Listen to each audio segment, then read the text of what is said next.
The National Association of Realtors announced recently May's pending home sales in the U.S. at their highest level since 2006, which is when the market crashed. They also predict home prices will continue a double-digit increase for the remainder of this year.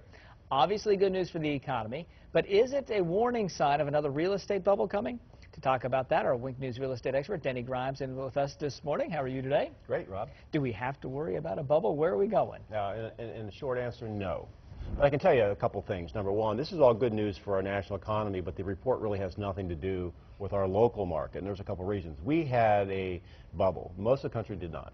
And I'll explain that in just a second. I brought a slide to show you that a lot of people associate this news like the market is somehow back in sales and prices to peak levels, and that's not true. Right. When you look at this slide, our current median sales price is $170,000, which is much better than it was, but it's way below the peak of $322,000.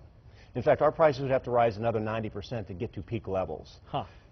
And what's also interesting, you can see from the arrows there, that we are right where the median was in 2003, and 2003 was a great rational market. That was pre-bubble. So our market is sitting pretty good.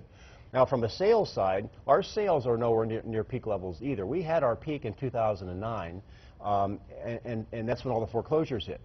But we have a healthy market right now. It's growing. The prices are rising, but we're not approaching peak bubble type situation. We were sort of unique before, and we're unique after. That's right. So it's good news, and it could be even better good news, though, for us to come. Well, the best news is that the rising prices and sales across the country are basically, particularly from our feeder states, are increasing our buyer pool.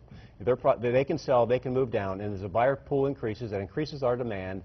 Then basically now that makes prices rise and new construction a viable alternative, which will drive our economy. So all of the statistics don't apply to our market. We will certainly benefit. So we can sit back and watch these northern people and smile and cheer for them, because we're going to meet many of them pretty soon. Yeah, we needed them in Ohio, New York, whatever, to be able to sell their house so they could retire to Florida or buy that second house. Absolutely. We certainly need them. And the tip that I have for potential buyers in the marketplace right now is there's been some news about interest rates ticking up. You can see that our prices are ticking up, so buy sooner versus later. Now, the tip again for sellers, I know I sound like a broken record, is that if you're going to sell and you want to buy new construction, now the sellers are kind of sitting on the fence, so if I wait, my house will be worth more.